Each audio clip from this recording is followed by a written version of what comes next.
Hi friends, I'm Brie, I like to read, and I have opinions about books, and this is my YouTube debut.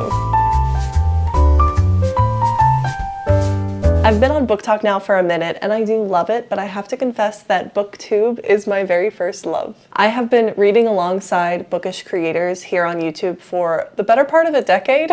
The whole time I was watching, I had a bunch of excuses for why I couldn't do it, and then TikTok made content creation so easy and accessible to practice and see what I liked and what I was good at. So I got started there and quickly fell in love with chatting with you all about books. Just the small community that I've gotten to be a part of in such a short time is incredible. For whatever reason, YouTube feels a lot more intimidating and high stakes, but I'm really excited to create long-form content and get into some more in-depth book reviews and share maybe some reading vlogs. And I don't know, I think it sounds like a lot of fun, and I'm so grateful that you're here, so thank you. Without further ado, let's talk about some books. For my very first video, I thought it would be good to talk about my current favorite books of all time, like top tier, ride or die, best book stack. That way you, a viewer, who I'm so honored is here, can have a good taste test of the sort of books that I like to read, which, spoiler alert, is everything. I love all the books, I love all the genres, we read everything here. I haven't even counted how many books I have stacked up in front of me here, and I'm not gonna go in any particular order for ranking them because it was hard enough to narrow my list down to just these. Let's start with fantasy and sci-fi. Fantasy and sci-fi books were the books that made me fall in love with reading. I am a millennial and I was raised on magic books and dragon books and fairy books. I just love what authors in the genre can do with magic to teach us more about humans and ourselves. As an adult, it's been really fun to reignite my love for fantasy, and these are the ones that are truly stand out to me. Right off the bat, I am proving that there are no rules to this list because this is a series. The Greenbone Saga is one of my all-time favorite fantasy series ever, with some of the most nuanced, multi-layer, multi-dimensional world building that I've ever read, all while building vibrant, fallible, deeply nuanced character arcs that last 20 plus years. This author has managed to write countless scenes that deliver breakneck action, political intrigue, and interpersonal relationships, all with incredible emotional gravity. I thought that the first book in this series was a perfect book, but somehow they just got better and better and even more nuanced depth in the characters and their arcs. And I just can't say enough good things about this series. It is just that good. The hype is deserved. Definitely pick this up if you're looking to read the greatest completed trilogy fantasy series that exists, full of dynamic, complex, beautifully flawed characters that will feel like your family, all wrapped up with cinematic world building, high-octane action sequences, and constantly mounting high stakes. The other trilogy that I think about on a daily basis is The Poppy War. These are 3 dark and heavy fantasy novels set in an alternate Asia that are filled with fantastic magic wielded by a cast of very morally gray characters. This is classified as grimdark fantasy, and that means very dark. As the title suggests, this is a war story, and it features some very brutal and realistic portrayals of cruelty and horror that are real and recent. Definitely check content warnings and proceed with caution if you are sensitive to books containing extreme amounts of violence. However, this is some of the best fantasy writing out there. I have read everything that R.F. Kuang has published, and I just feel so lucky to be alive at the same time as R.F. Kuang. She has built one of the most incredible arcs of revenge and rage and blood and magic. Every single one of the characters, even the secondary characters, are some of the most complex and multidimensional characters that I've read in fantasy. The arcs of these characters and the horrific decisions that they are faced with and the carnage that they leave in their wake is just impossible to look away from. Definitely check the trigger warnings and proceed with caution, but in my opinion, the payoff for what she puts you through is worthwhile. One of my favorite authors of all time is Ava Reid. I have a problem where I obsessively try to collect all of the cool editions of her books that I can get my hands on. This is toxic consumerism at its finest. I have read 3/4 of the books that she has written for publication as of 2024. I say say that because I have been fortunate enough to read an advanced reader's copy for the book that she has coming out in a couple of months. But I don't know if I could pick a favorite. I really don't. So why don't I just talk to you about the two that I have read that you can get your hands on right now. The first of which is A Study in Drowning. I am maybe irrationally head over heels with this stunning little spellbinding novel. Like I said, Ava Reid is one of my favorite authors of all time. I've read 3/4 of their books because the way that she writes her protagonists is just so beautiful and makes me feel so seen. In A Study in Drowning, we have Effie, and Effie is not your typical YA protagonist. She is not a badass, sword-wielding, headstrong, fearless warrior who marches into battle without a second thought. She is soft, anxious, raw, desperate to please, longing to be understood and seen. She escapes into stories to hide from her trauma. She is constantly on the verge of unraveling. She is always afraid. I love her. I am her. I empathize with her. I adore her. The story itself is immersive and haunting and very dreamlike. All of Ava Reid's books would be perfect to read in the dead of fall. This one is set in a decaying, dilapidated, cliffside, seaside manor that is literally falling into the ocean. This one is full of unreliable narration. It is just overflowing with fantasy and folklore and mysticism. All of their books are dripping with metaphor, but this one is a literal and figurative mirror held up to oppressive systems and systems of authority that promote institutionalized sexism. And through it all is beautifully crafted storytelling with lyrical writing, all exploring what it means to be a survivor. And every single one of Ava Reid's books is just beautifully crafted with incredible lyrical writing that just conveys what it is to be a survivor of trauma. And the writing, the themes, the characters, and the setting all come together to make just this heart-aching, devastating, perfect little package. The forecasts are in for this YouTube channel, and it is going to be a wet one because I will never stop gushing about my love for Ava Reid books. The second book I read by Ava Reid is Juniper and Thorn, and this one is in a different way just as brilliant. This one is more of a dark, old, Eastern European, fractured fairy tale vibes. It is laced with gothic horror, folklore, and witchcraft. Where A Study of Drowning is a YA novel all about survivorhood, Juniper and Thorn is an adult novel that focuses a lot on abuse and the dynamics of abuse in a family. This is a fantasy horror retelling of one of Grimm's darkest fairy tales, one that I was not familiar with, and it deals with a family of witches. This one has a very haunting narrative with very gorgeous prose, but at its core there is a mystery we are trying to unravel. While it is striking and stunning, this one is definitely a little more gruesome. It's definitely more horror leaning, and there is some body gore, some body horror, so definitely check out the content warnings before you check this one out, but I love it. If you made me choose between these two, first of all, that would be mean. Second of all, I don't know if I could give you an answer. They're so different and I love them for different reasons, and I think that my answer would be different every single day. Just check out Ava Reid if you haven't already, and if you know any other authors that have a similar dark, gothic, fantasy, beautiful, thematic, but with gorgeous writing about strong, in different ways, female protagonists who are overcoming their oppressors and healing through their abuse and trauma, let me know, because I think that's my favorite niche of books.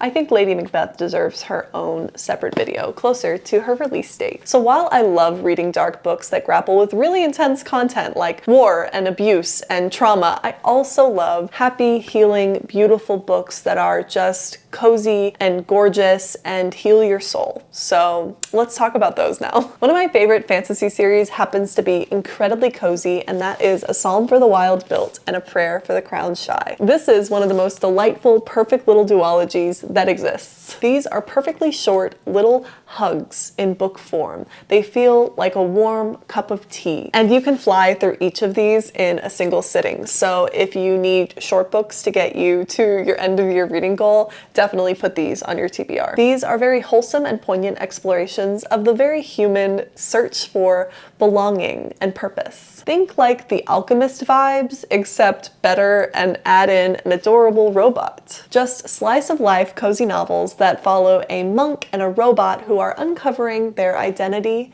their connections, and their purpose, all while a beautiful friendship blossoms. I could read 100 of these gentle, profound, lovely little books. Oop, turns out I missed one of my copies of A Study in Drowning in my stacks.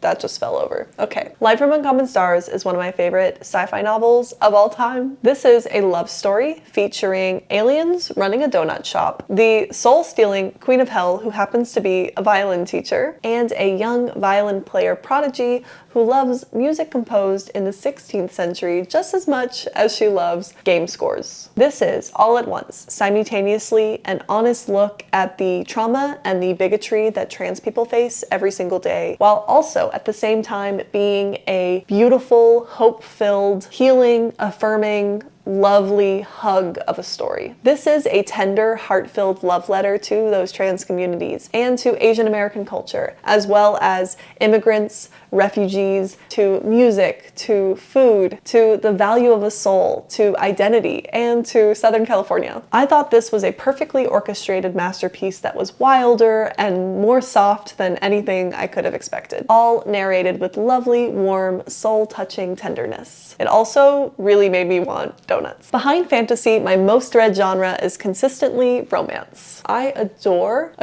a slow burn romance with witty banter, and I love how much representation of all kinds of people exists within this genre. It's beautiful. Is it dramatic to say that the romance community has healed me? Anyway, these are some of my favorite romances. One of my favorite romances of all time is The Charm Offensive. This is just the sweetest little rom-com set in the most fun setting, a reality dating show. This is also a really excellent example of beautifully flawed, realistically flawed characters who are growing and evolving throughout the course of the story. This is a gorgeous love story, but it's also a deeply moving reflection on mental health, on emotional awareness, and self-acceptance and sexual identity. I don't watch a lot of reality dating TV shows, but if they were all like this one, I would watch them all. If I'm looking at my shelf of romances, there's a lot of books that I would change something about them, but not this one. This one, I wouldn't touch a hair on its perfect little head. This book has it all. A cast of diverse, fully formed, excellently written characters who are constantly having thoughtful conversations about really important topics, all with plenty of witty banter, plus a delightful love story and a rollicking fun plot with phenomenal representation, and the list goes on. This is one of my favorite rom-coms that I've ever read. Obviously, like everyone else here, I love Emily Henry. You will not hear me being objective about her books on this channel. Her signature character-driven stories are just bursting with depth that so few other authors in this space manage to bring, as well as just gorgeous prose. Like, she's just in a class of her own and almost toes the line of contemporary literature more than romance, but I eat them all up. If you ask me to rank them, I don't think I can. Not without rereading them, which maybe I should, because that would be kind of fun. Anyway, yeah. A book that I don't see anybody talking about, but I love so deeply is Yerba Buena. This book made me want to move to an LA bungalow with an herb garden. It made me want to drink delicious cocktails out of cute glassware and call all of my people and tell them that I love them. This has such a lush setting and complex family dynamics, and it follows this stunning journey of an invisible thread of grief and love and how they're intertwined. I think I read this in 2022, and I remember thinking this is just one of the best books that I read that year, and it has stuck with me ever since. It's just so expansive and evocative and beautiful, and just as beautiful as it is sad, but I would consider it romance because it has a happily ever after. However, check the content warnings because this is the heaviest of the romances that I am putting in this list. Another author that is quickly becoming a favorite in the romance space for me is Tia Williams. I thought that 7 Days in June was one of the best second chance romances that I've ever read, and the longing and the yearning and the grief just all culminate in this just beautiful, incredible story, and I was just blown away when I read this. And more recently, I read A Love Song for Ricky Wilde and was like, yep, this is going down in the books as one of my favorites for sure. For this one, think You Made a Fool of Death with Your Beauty and The Invisible Life of Addie LaRue together, but make it a love letter to the Harlem Renaissance. And after reading these two, Tia Williams is definitely becoming an author to watch for me. I haven't read that many Regency romances, but my favorite one so far, without a doubt, is Don't Want You Like a Best Friend. This is Sapphic Bridgerton meets The Parent Trap. If you've ever watched Bridgerton and thought, I like this, but I wish it were gay, this is the book for you, my friend. This is a slow burn historical fiction about anxious debutantes in 1850s Victorian London. I just delighted in the pining, the yearning, the queer awakening of this one. Like any Regency romance, know that while this is lighthearted and delightful and fun, it is set against the high stakes backdrop of restrictive time periods. But overall, I think it is light, bright, and a ton of fun. Last year, I set out to tackle a genre that I have been very scared to read for my whole life, and that genre is horror. Along the way, I learned a lot about the genre, about myself, and I found some of my all-time favorite books. So as a beginner horror reader and a big ol' scaredy cat, let me tell you, these are worth the read, even if it's outside your usual genre. One of my favorite books of all time is Monstrilio. This is a deeply moving, haunting, gorgeous portrayal of a grieving family. And this is nothing like anything I have ever read before. It is gorgeous and grotesque and has lyrical storytelling. The premise is that a grieving mother cuts open her 11-year-old son and takes a piece of his lung, puts it in a jar, and feeds it until it becomes a living, breathing, carnivorous little monstrilio. This is told in 4 parts, and it is queer, it is sad, it is sweet, and it is bloody. It explores the many shapes that grief can take and the monster that it can make out of all of us. I think it's beautiful that books about monsters are the best at capturing humanity. I would classify this as like literary horror. While there are parts that are a little bit gory and graphic, overall, I did not find this remotely scary. I found it unsettling and beautiful and wonderful and tragic. If you're a weird girl who likes weird girl books, you'll definitely love this. I'm a scaredy cat and I'm squeamish, and I had no problem with any parts of this book. I just ate it up. I loved it so much. It's one of my favorites of all time. A horror duology that I will never shut up about is the Knight's Edge duology. This is a vampire pandemic coming of age story that is also sapphic, and I love this so much. This is a fresh take on the vampire story as a chilling allegory to our lived pandemic. It's also a haunting allegory about the way that abusers feed on their victims. It's also an exploration of the effects of growing up with a parent suffering from addiction. All of that with a sapphic romance subplot. This is such a fresh take on a classic vampire tale. It is genre-defying in the best way. It's also a perfect duology in that the first book is incredible, but then it gives way to the second book. The second one is a full-bore, balls to the wall, heart-rending, grief-soaked, glorious revenge arc story that I just can't put it into words. It's just so good. If you like vampire stories like me, this is one you won't want to miss. I want more people to read them. They're so good. They're just so good. So we've talked a lot about my favorite fantasy novels, some romance, and a little bit of horror, but let's talk about some of my favorite contemporary and literary fiction novels. I think about The Measure a lot. Imagine one day you open your door and there is a box waiting for you. In that box, there is a piece of string, and the length of that string can tell you exactly how long you are going to live. How would this affect society? What would our government do with that information? How would it impact your interpersonal relationships with everyone that you love? Would you look at your string? This is a very interesting, unique, somewhat dystopian concept, and I thought this was so thought-provoking and deeply intriguing and full of so many different perspectives about so many different people's potential realities in this given hypothetical. And I just loved the emotional gravity and social impact that we explored with such a broad cast of characters. There is no doubt that this book will make you think, and I'm still thinking about it. Like over a year later, I also constantly wonder, like, would I look at my own string? Would you look at your own string? Unlike a lot of this list, which is mostly full of books with incredible characters, I put this one here because I think it has such a unique and elegant premise. It's just one of those books that never let go of me. This is so hard, y'all. I'm like making cuts from this list in real time. Well, I'm gonna put the last book that I read here as the last book on this list because I just finished this book a couple days ago and it just instantly solidified itself as like a book that I have to read again and again and again, and I can't wait to. And it's When We Lost Our Heads by Heather O'Neill. I just posted a TikTok raving about about this book, and I'll do it again. I'll say the same thing again. I won't shut up about this book. I can tell that this is going to be a new favorite for a long time. This is a delectable story about the intensely violent delights of female desire, of gender and class inequality, just dripping with opulence and brutality while also being somehow sharply sweet and grotesquely bawdy all at once. This is an absurd allegory set in Montreal against the backdrop of a mounting industrial revolution. If you can't tell from the title and the character names,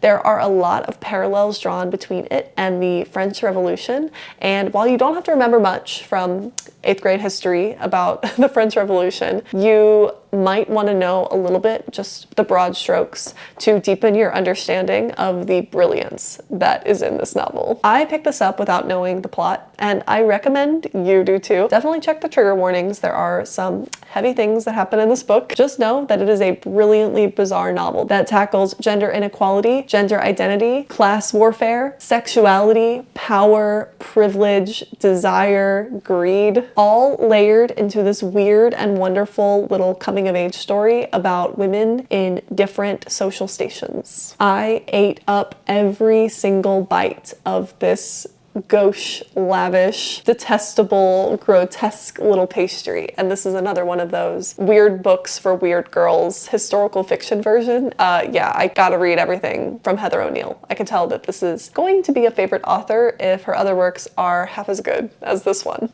This was hard. I feel like I left out a lot, like all my favorite memoirs. Obviously, this list is growing and evolving every single day. And I know I have books on my TBR that will become favorites of all time and maybe knock out other books for a spot on this list at some point whenever I get to them. Our tastes evolve and grow, and I'm excited to see how my tastes evolve and grow, and this is like a fun time capsule to see in June of 2024, how did I define my taste in books, you know? Hopefully this gives you a little bit of a taste of the kind of books that I'll be reading on this channel, at least in the near future. But yeah, there's not many genres I won't read, so hopefully we'll be reading a little bit of everything. Anyway, if you've made it this far, first of all, thank you. Let me know what sort of books you think I'd love based on these titles in the comments below. And I can't believe I'm saying these words, but be sure to like and subscribe for more content on my YouTube channel.